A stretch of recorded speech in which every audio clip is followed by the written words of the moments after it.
Today we are going to begin the second chapter of Patanjali's Yoga Sutra. Please sit comfortably. Keep your back and neck erect. Gently close your eyes. Let us all pray to the sage Patanjali to grace us with the knowledge to understand his sutras.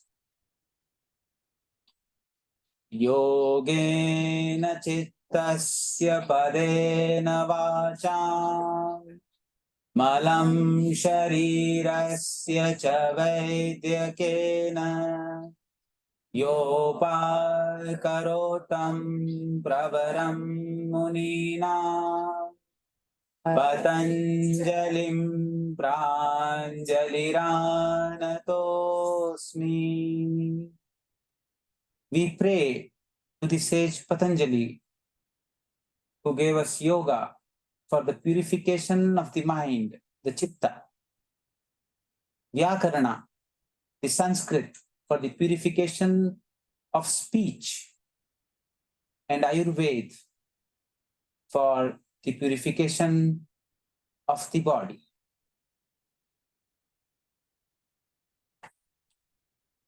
Dear friends, from today we are going to start the second chapter of Patanjali Yoga Sutra, the Sadhana Pada.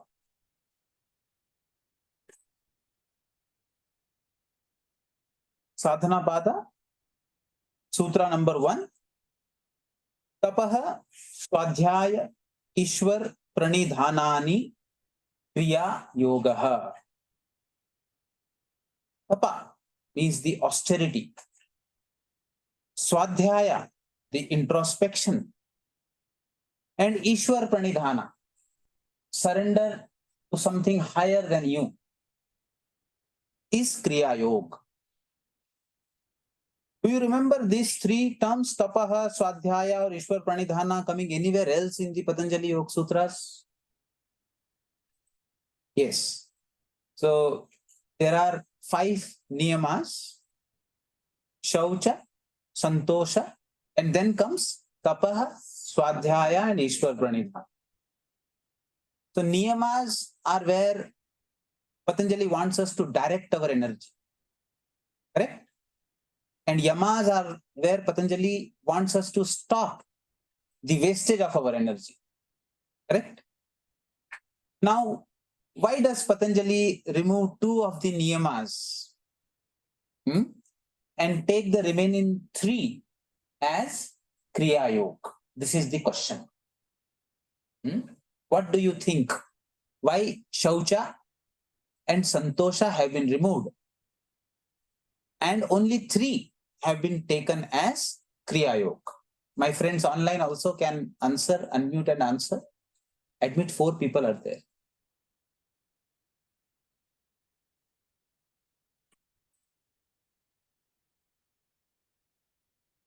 So question is, why Patanjali removed 2 niyamas, Shaucha and Santosha, and took the last 3 niyamas as Kriya Yoga? Any idea? Anyone?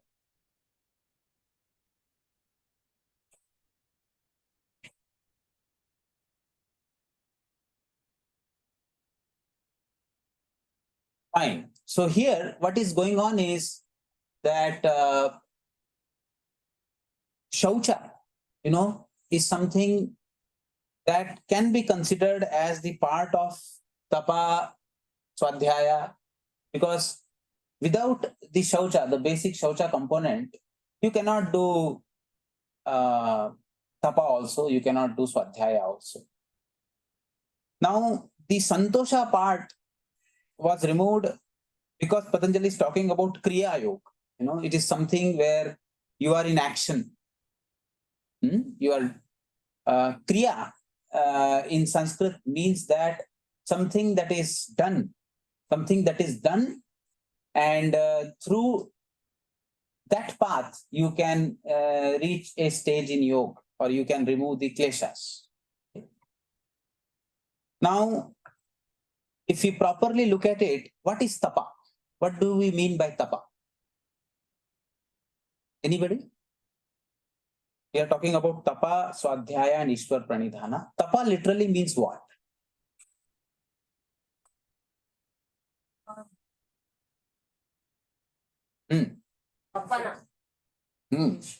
So heat, tapa is heat.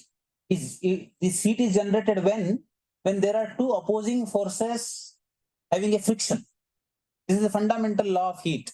Heat will come when two opposite energies strike each other. So what are these two opposing forces in tapa?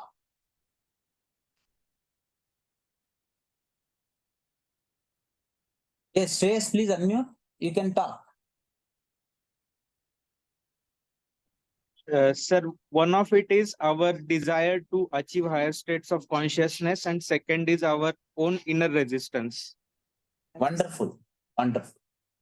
So, the tapa is the path where, you imagine that you have a gada. Bhim had a gada, no? Blunt mace. And you have thorns in your path, and at the end of that path, there is samadhi, the stage of trance or yoga waiting for you. But you have to trace this path, which has a lot of kleshas in the form of thorns. So in tapa, the individual uses this blunt mace and crushes these ragas and dveshas. So a tapasvi very strongly uses his power of determination and keeps on telling his mind that all these likes and dislikes are delusions of my mind. I don't care. Whether I like it or I don't like it, I will go through it.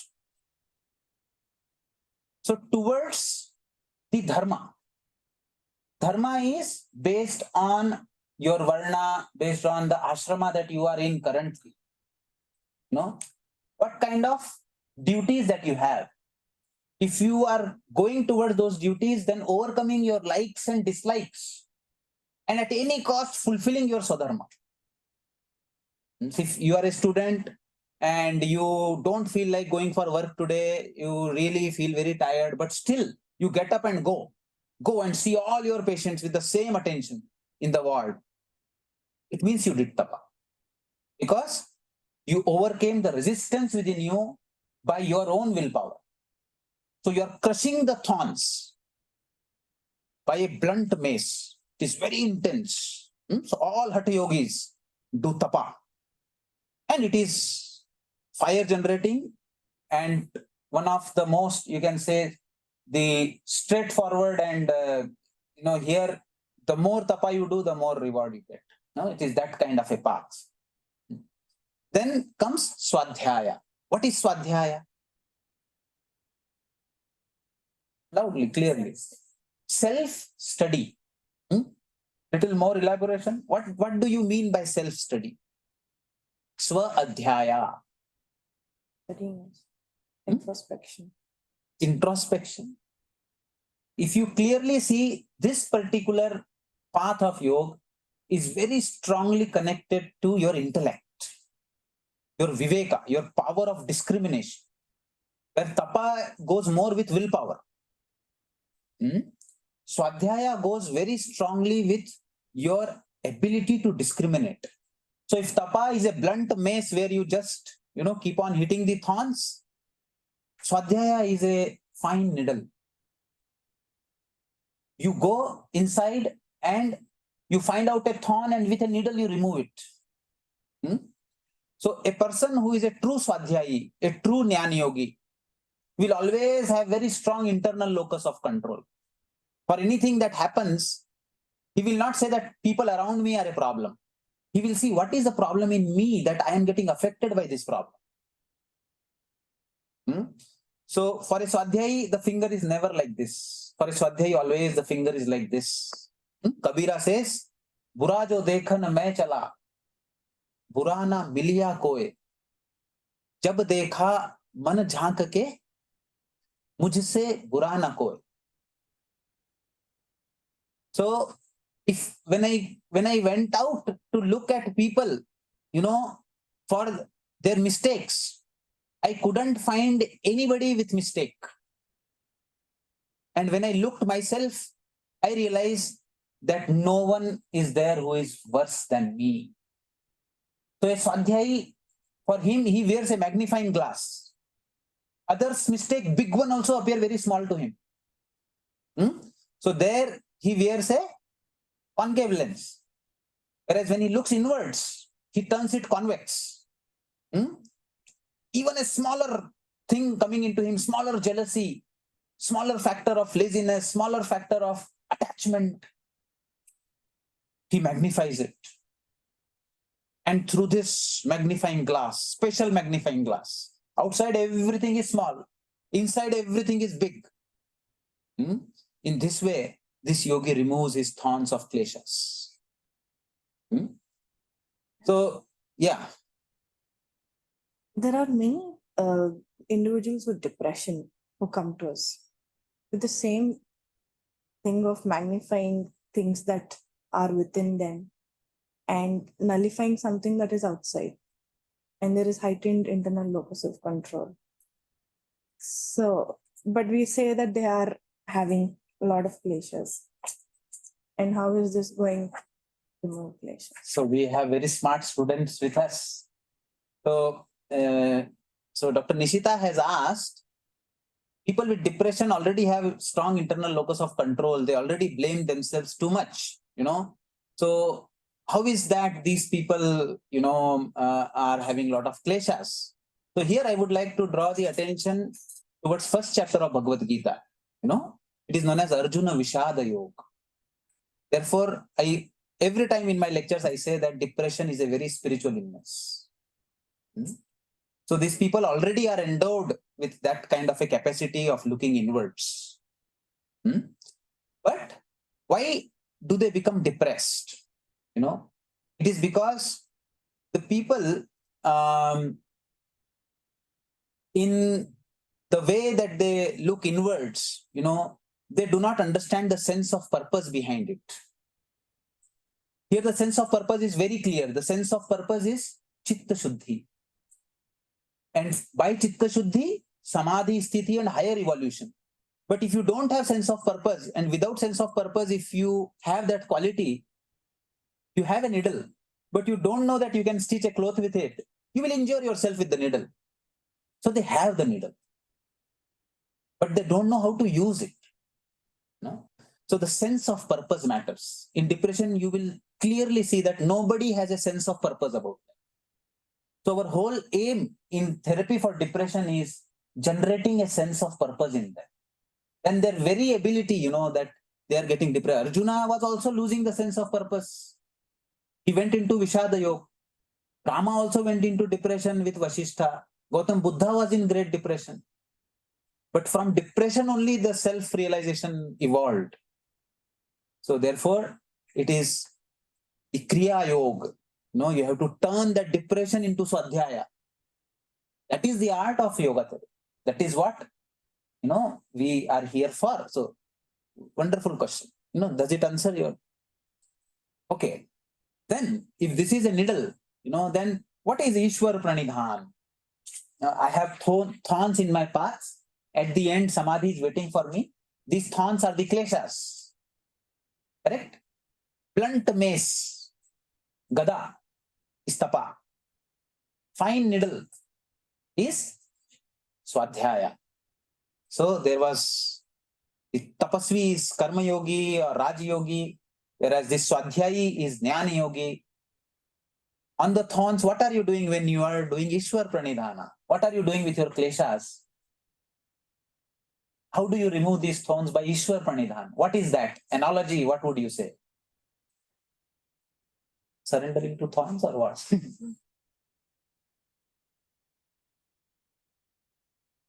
I think we use it in kitchen. These are bioenzymes. So a liquid of bhava that has the chemical of japa with devotion poured onto these thorns is a bioenzyme that dissolves.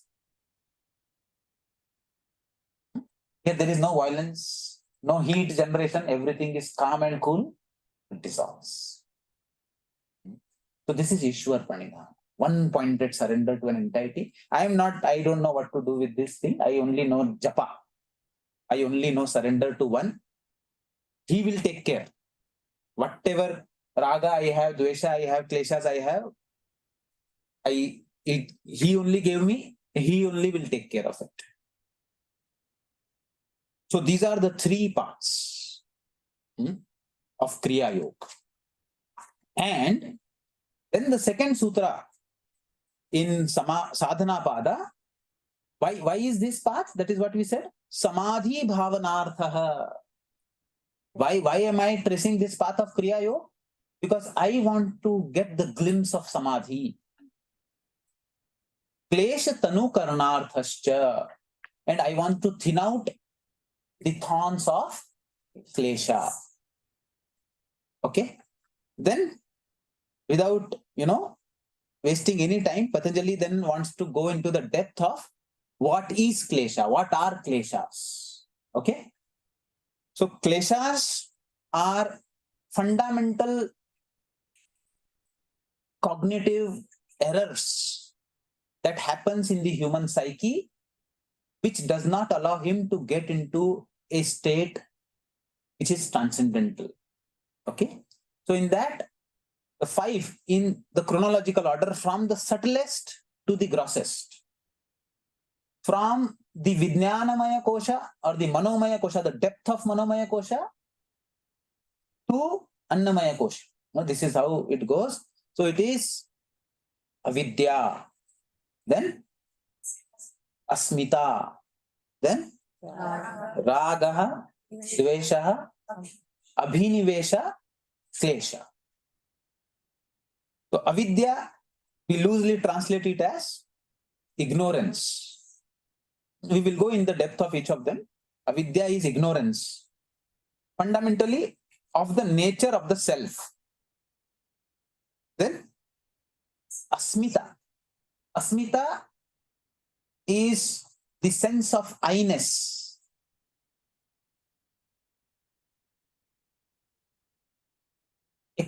A joining of something which is not me, with me. That is Asmita. I identify myself with something that actually I am not. Asmita. And then comes Raga, that is attachment, Dvesha, that is aversion, and then Abhinivesha. Abhinivesha is fear, intense fear, fundamentally of losing my I-ness, losing myself, or dying. Whatever I identify myself with, that will die. That is Abhinivesha. So now Patanjali says that these are the kleshas. And then he goes on in the 4th sutra to define what is the first klesha. Avidya kshetram uttaresham prasupta tanu vichinna udaranam. So he says that for these thorns to grow, you need the ground. That very ground on which these thorns grow is avidya. It is the kshetra. In Bhagavad Gita, 13th chapter, we see kshetra, kshetrajna vibhaga yoga. So this is the kshetra, the very fundamental cognitive error on which the false sense of I-ness, attachment, detachment, and all are growing.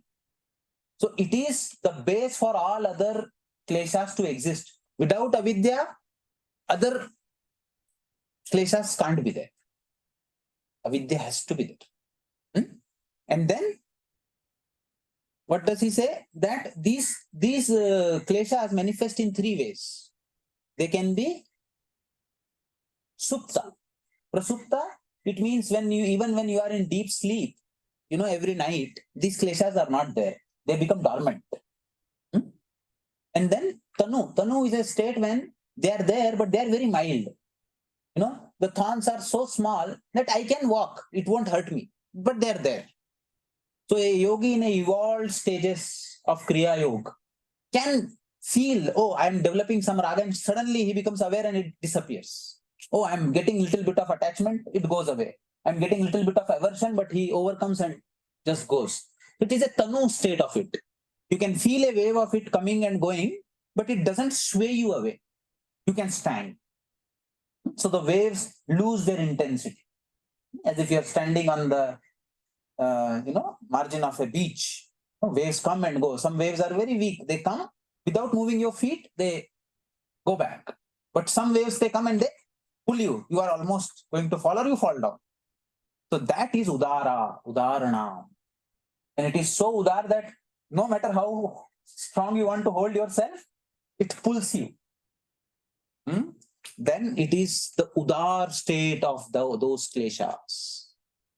Tanu state is, waves are milder. They are coming and going, but you have a firm ground. It won't affect you.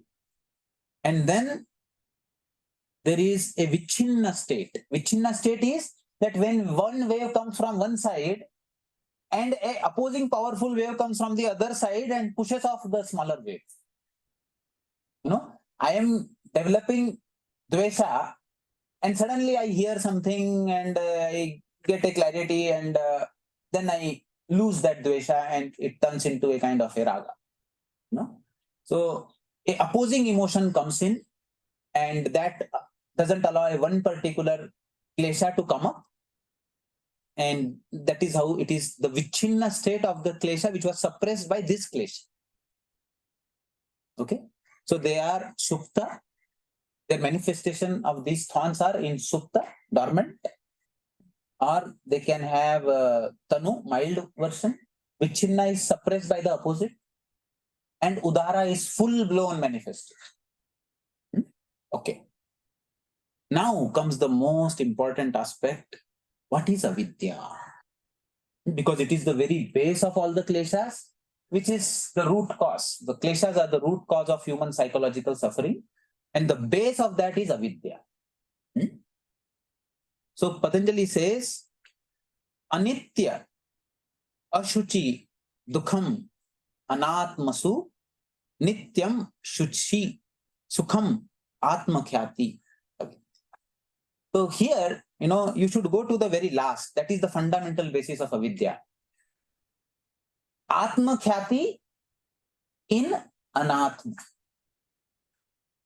Khyati means taking a pride in. Yeah, I take a pride on the self.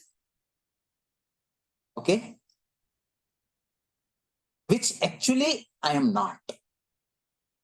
So all of us have a notion about ourselves now. A fundamental notion. So what are you? Who are you? I'm Prarthana. This is the name. This is me, name. Her parents could have named her Kshama also. She would have been Kshama now, correct? But she's Prarthana. For her Prarthana, she's very sensitive about Prarthana name. Then, who else are you? BNYS student. BNYS student. So, a degree. First name. If she had done BCom, she would have been a BCom student. Right? So BNYS student, Prarthana. Then, who else are you? Then whatever that comes. Who else are you?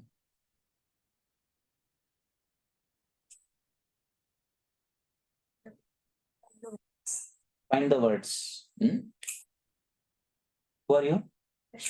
Rashmi. Then, who else are you? In advanced diagram. Working project staff in Nimans. Who else are you? I am residing in Bangalore. Yeah, Bangalore. Yes. Who are you? I'm asking. Who?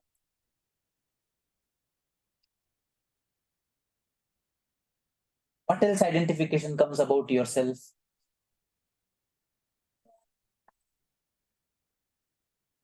Yes. They do yoga. I am a yogini. Yes. So we have our identification. I am a female. I am a Kannadika. I am an Indian. Now, this khyati that we take in ourselves. I know so much. I have this much knowledge. I am a Gyani. So whatever notion that we have ourselves, they are very deep rooted. From our childhood, they have been there. Name was given much earlier. Everybody called Prarthana, Prarthana, Prarthana. So now what has happened is I am taking Khyati in that. Name itself, wherever it comes, we feel so happy. So, especially in the papers. So, fundamentally, avidya is that what you are not, you take a pride in that. This is a fundamental cognitive error. And in that, associated with that, then whatever comes, whatever is temporary is taken as permanent, whatever we think will give us sukha, this relationship, this degree, this thing, and ultimately we realize that because fundamentally our self itself is not clear to us. It keeps shifting. So all those things that appear to us that will give us sukha doesn't give us. And the final one is that we think that it is pure, but it is actually impure. Because pure and impure, not in the literal sense, it is on the chitta. When I reflect onto my mind, it doesn't enhance the purification of my chitta. So understand avidya as only one thing, Atma Khyati in Anatma. This is the definition of avidya. Then comes the most interesting aspect of the kleshas. Prig darshan shaktayoho ekatma iva asmita. Asmita is sense of I-ness. Sense of I-ness, where we are saying that there are two kinds of shaktis. There are two kinds of energies. So this is very important. One is Drug Shakti. Drug is the observer self. And other is Darshan Shakti, the observed. When the observer becomes one with the observed, then that particular force which is binding them together is Asmita. So this is very important to understand. Asmita as I-ness is a part of Prakriti only. It is not a part of Purusha. Mano, Buddhi, Chitta, Ahankara. All those are part of Prakriti. Correct? Nature. Not the part of consciousness. So this sense of I-ness that we all feel is also Jada. It is not that Chaitanya. But this sense of I-ness is fluctuating in its density. Sometimes it is very dense, sometimes it is loose. But what is this fundamental I-ness as an energy, as a force doing? It is getting two opposite things together. One is the observer, which is pure consciousness, untouched, the Chaitanya. And the other is the observed. The observed is the whole Prakriti, the mind, the body, the Buddhi, everything are observed. So it binds them together. It is a sense of binding between the consciousness and the matter in the subtlest form. And it keeps fluctuating. That is Asmita. So Patanjali goes further about it. If you read the 23rd, I want all of you to go to the 23rd Sutra of second chapter to understand this binding better. What does he say? Swa Swami Shaktayoho. See, here he said Drug and Drishya Shaktayoho. Correct? Here he says Swa Swami Shaktayoho. So what does he mean to say? He says that the observer is the Swami. And the observed is the Swa of the Swami. So, see, I am the Swami. And my mobile phone is my Swa. So I browse on my phone. Correct? Now in the phone, as I keep on observing, there is a world inside the phone. I put one button, I can go to a different world, I can open a YouTube channel, I can go. So I am going within the phone. So what I am doing? I am doing darshana. I am observing. Now this observed has got addicted to the phone. Phone is showing him pictures, one after another. Now that happens, no? As soon as you scroll down, news doesn't end. Another news comes, another news comes. Or in YouTube, you keep on going down, shorts keep coming. Next short, next short, next short, next link. So imagine somebody very severely addicted to screen. Can't leave it. Has to keep. And when he keeps looking at the screen, it keeps on generating the feelings of raga, dvesha, attachment, hatred, all feelings keep coming. Now, this addiction of a whole human being who has the whole infinite sky to be seen, Himalayas to be climbed, gets locked in a screen. This addiction of an observer which has freedom of the whole world, getting addicted to a screen. Now the screen appears through my senses. And I see this through the lens of my buddhi. Correct? So from my buddhi, I see whatever my senses show me. Correct? So like, a student, a adolescent gets addicted to mobile phone. Then he doesn't see his relatives, doesn't see his duties, doesn't see anything. He loses all his freedom. In the same way, according to Patanjali, all of us are addicted to this 3D screen, where the lens is our buddhi and our senses are drawn out. So it is within the addiction that people get another addiction. But this is also an addiction. So this addiction of you being attached to one or the other reel. Now this is one reel going on, you'll go, another reel will come, but you are drawn out. You don't want to see yourself. Person who is in a mobile phone never wants to see what he has been doing since morning. How much ignorant he has been towards his true self. Like that, throughout our life till now, we are really, really ignorant to our true self. We have ignored it a lot because we are addicted to this screen of Panchamahabhutas. Keeps on showing us one reel after another. One fellow goes, another comes. One lady goes, another comes. They keep coming. Similar pattern keeps happening.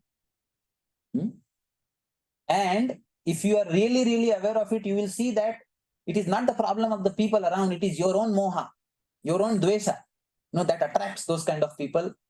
So why I get always same kind of wrong patterns? I don't know.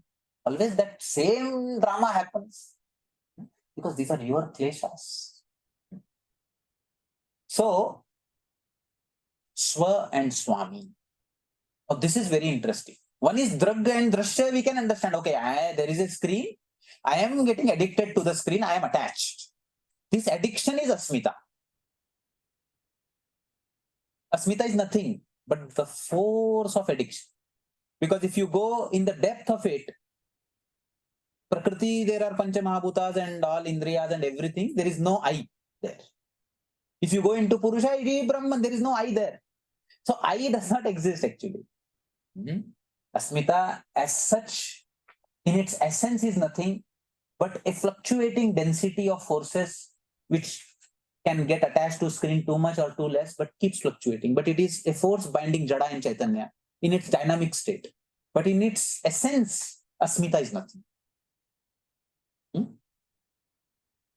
So with this Asmita, the observer gets attached to the screen. So much attached that observer feels khyati in screen. He feels that Yes, I take pride on this screen and I am this screen. That is avidya. Okay. Now, this does not end this relationship. It is a complicated relationship. The screen. Patanjali, read the shloka further. Second chapter, 23rd Sutra. Swa Swami Shaktayoho. Swarupa Uplabdhi Hetu. Why this Sanyoga has happened? Why this Sanyoga has happened? Sanyoga is? Sanyoga is union. We always say yoga is union. Patanjali is little of opposite understand. Patanjali says ayoga is union.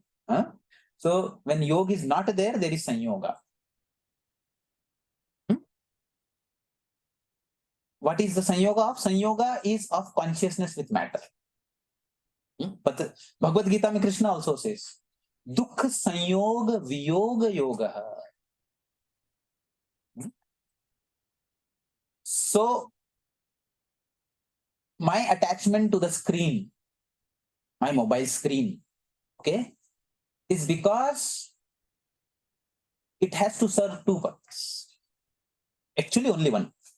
The purpose of this screen that has been given into my hand, the mobile phone screen, is Swarupa Upalabdhi. Swarupa Upalabdhi means I should be able to establish myself in my true self. I should become self-aware and not identify myself with screen. That is the purpose of this screen. How does it work like that? How can a screen come for me to realize that I am not screen? Huh? What is chitta?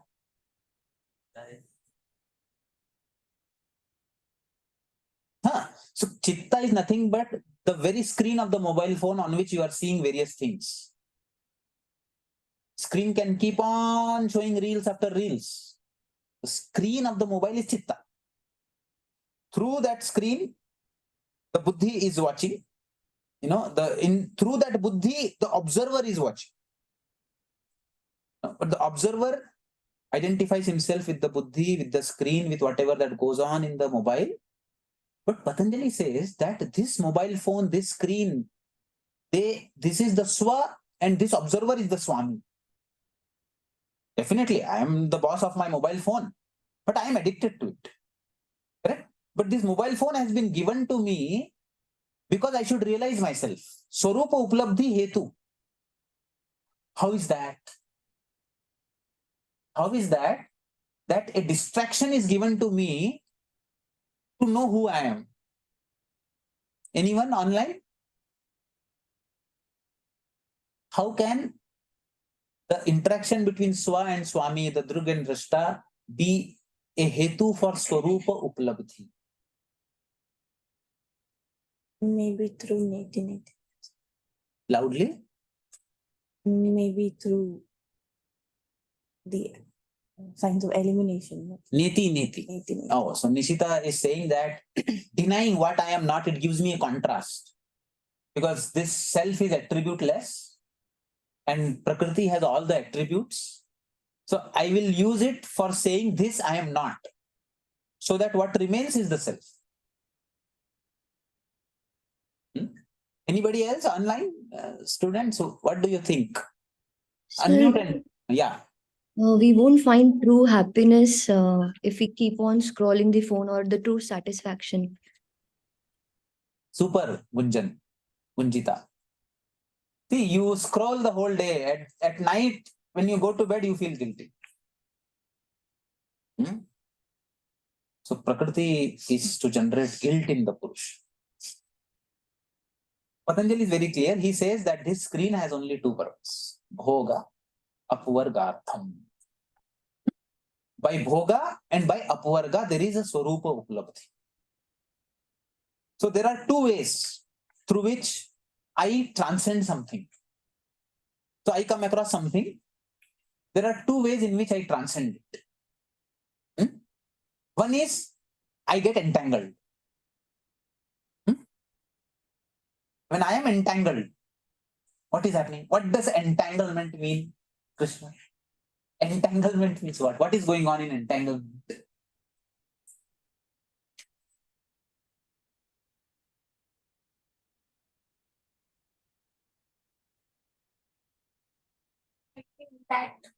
Hmm? If you want to come out of it, you can't come. Like Entangled, not entrapped, entangled. In which entanglement may my one hand wants it, another hand does not. So in entanglement, there is a typical phenomena that goes on where you want it also and you don't want it. That is known as entanglement. And it's like the substance addiction where they want to live, but they this is the relationship of this Swa and Swami. And if you properly see,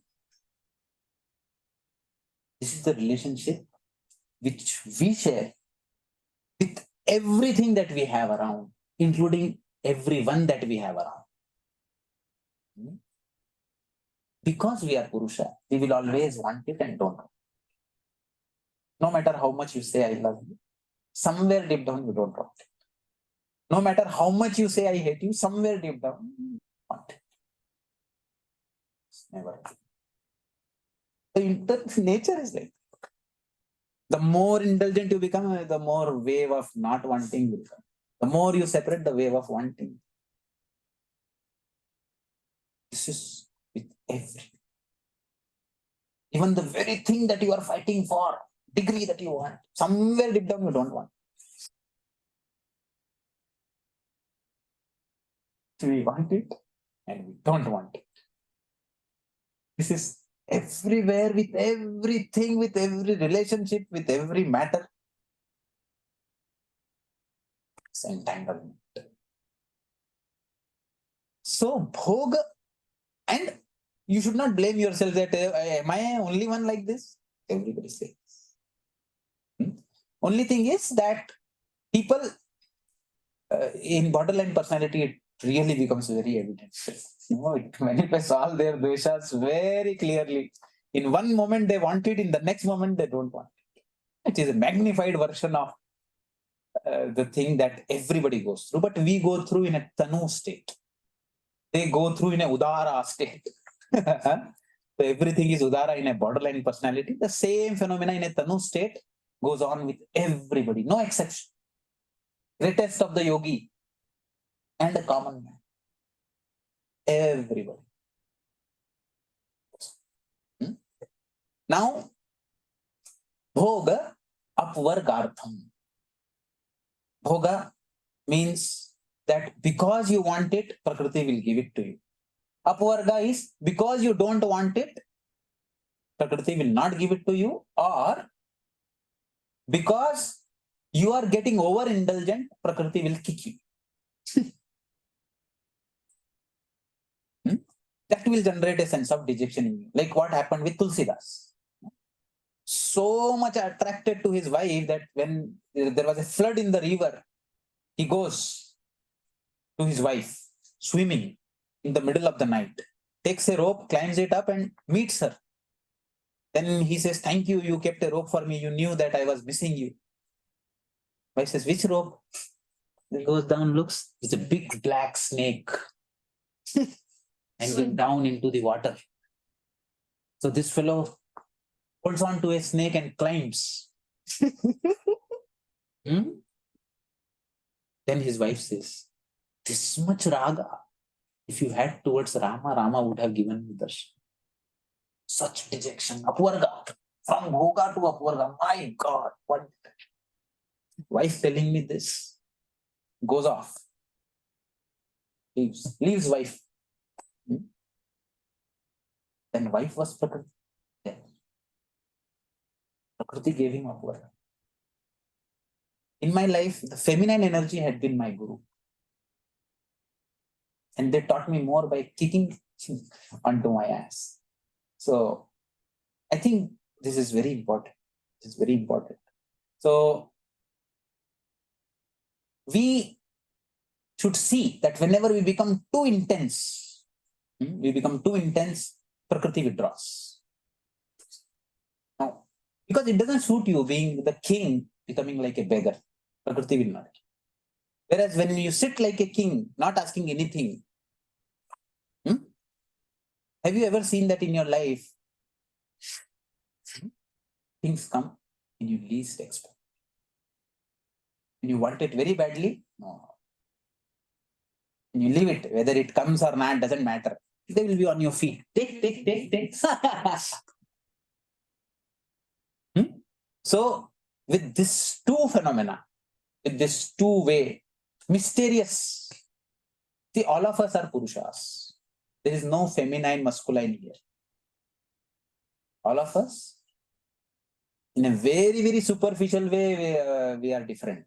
But as soon as you take one step back, even in Sukshma Sharira, there is no link. There is no masculine, feminine. Even in the very next Sukshma Sharira, there are Pancha Pranas, and they are all same in every way. So the differentiation between male and female is very, very superficial.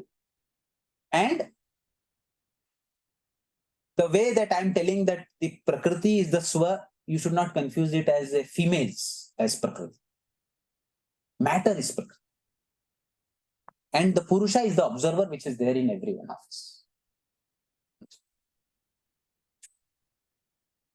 So because the whole interaction is there for the purpose of Swarupa Upalabdhi, that's why it will always be like this.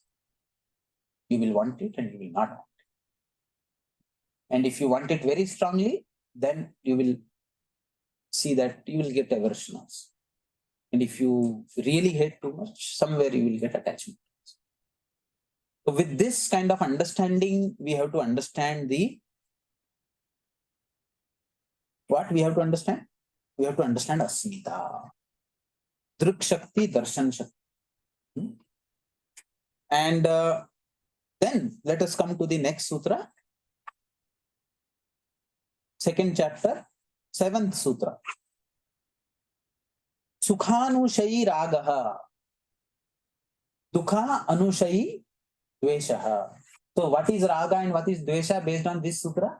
Anyone? What is raga? Sukhanushayi ragaha. Yes, Shes. Pleasure creates attachment, and pain or suffering creates displeasure. This aversion. So the literal meaning I am asking, Sukhanushayi ragaha. Anybody who understands Sanskrit? What is the meaning of the word anushayi? Follows. Behind. Following behind. So he says creates. We understand behind. But what did you say? Pleasure creates attachment. Yes. And what does it mean? Sukha follows raga or raga follows sukha? Sukha follows raga. No, raga follows sukha. Raga follows sukha. Desha? Follows Dukha. If there is Dukha, then there is. I mean, it follows. Dukha is See, we should pray to Patanjali that we get a correct meaning of what he wants to say, because these are very fundamental things in our life that are happening, right? So I think we understood what is Asmita, but this always confuses me. Sukha anushayi raga, and I need your help. I need student also to think properly. Sukha anushayi raga. The one that follows sukha is raga. So I believe that she will give me sukha. I get attachment to it. I believe that I will get sukha by doing this, or by getting this person into my life, or by getting this position, or by getting this degree. I believe after that, I will be sukhi. I will be happy. So whatever action that I do, believing that after this, I will be happy. All those actions, those tendencies are raga. Because you are sure, if I get it, I will be happy. That makes sense. So, Shreyas, your definition and my definition is same or different? Different, sir. So, you agree with this definition more or yours? Say your definition. Okay. Then, Dukha Anushayi Dveshaha. Shreyas, now you want to change your definition. Dukha Anushayi Dvesha.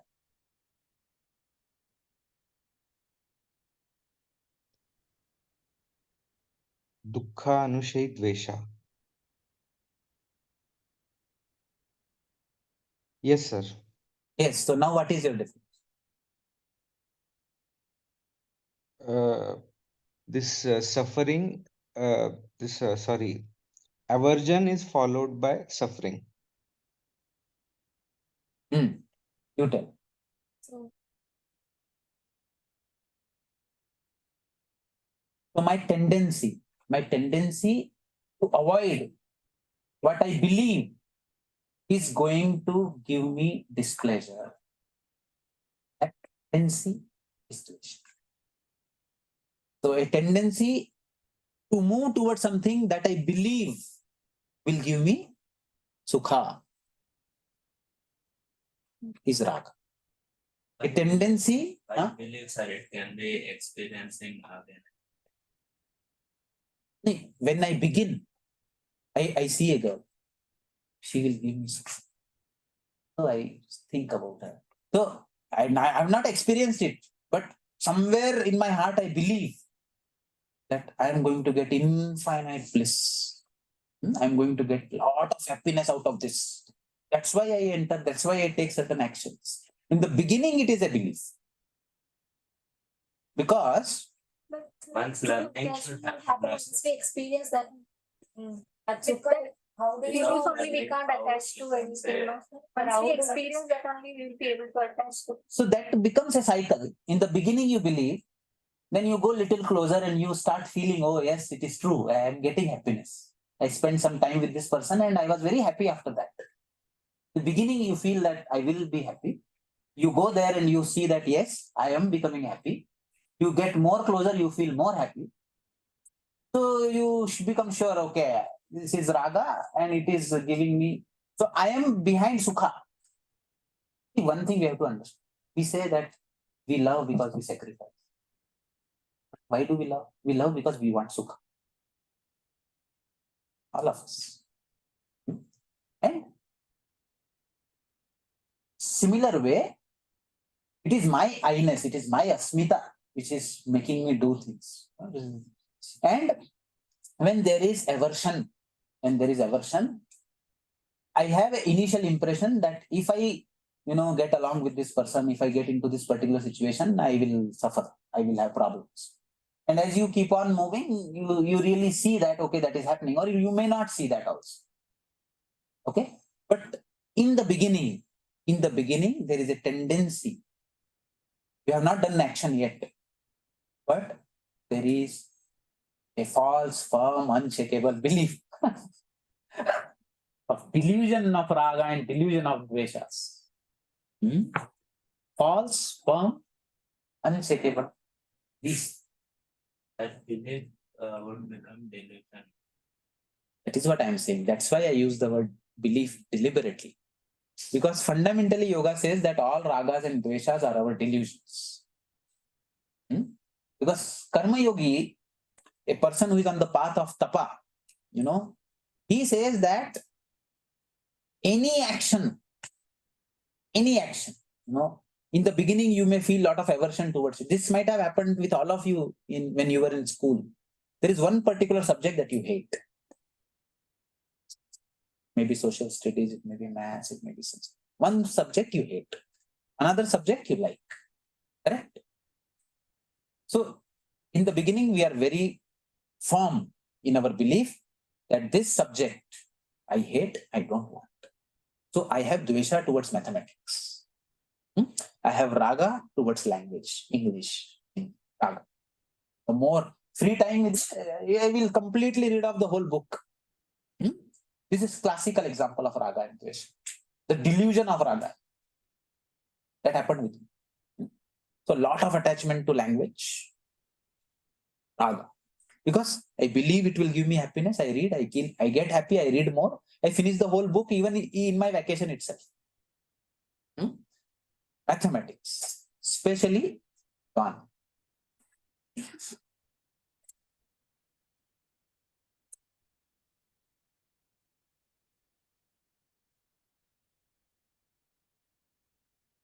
I think class is over, Jan. Huh? Fine. So you continue, Jan. So mathematics, and here towards Language. I have dvesha towards mathematics. Now, especially mathematics, especially geometry. So now, in the test, pre-test somehow, इधर उधर से देख के हो गया, half yearly में भी हो गया, एल्जेब्रा ज्यादा पढ़ के करके. Now, when it comes, okay, pre-board, pre-final exam, now you have to open those chapters, circle, oh, triangle, all those things you have to open and study. So because of my dvesha, I don't even touch it till the last. Last, I have no option. I have to study. I study. When I study, ये अच्छा interesting है, अच्छा लगने लगता है, बढ़ने लगता है. All of us have felt this. Not with maths. With something else. No, if you do it repeatedly, if you again do it, psychology, it is a law. Any stimuli given again and again, you start liking. Any stimuli given to you again and again, you like it. I don't think I've got so many stimuli from maths. So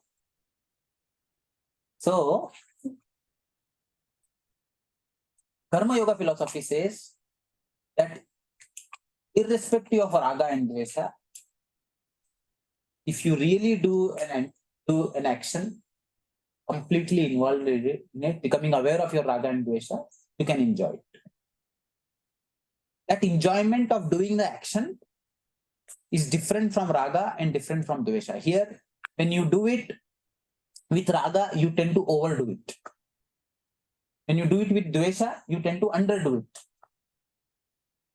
But when you do it with a karma yoga attitude of being aware of your raga and dvesha, even if you really want to do it for another half an hour, you will leave it. Whereas this, when you want to give it up in 30 minutes, you will still drag it for another half an hour. So this empowers it. Overcoming his own raga and dvesha, we empower ourselves. Okay, so we understood about the kleshas and we will look into abhinivesha and other things in the next class. Okay, namaskaram.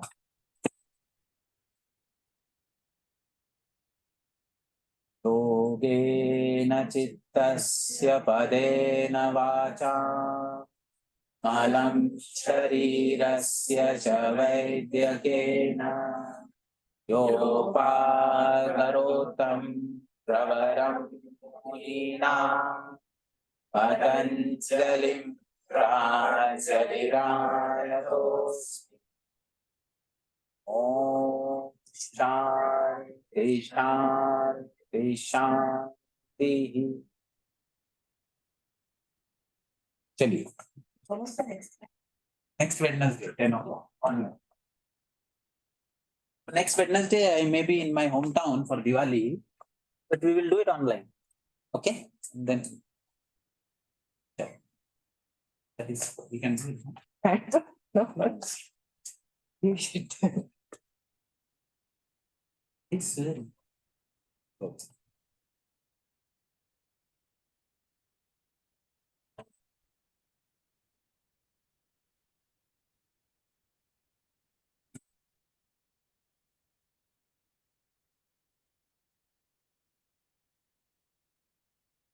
Our knowledge. So they are there still. No, nobody. Record working.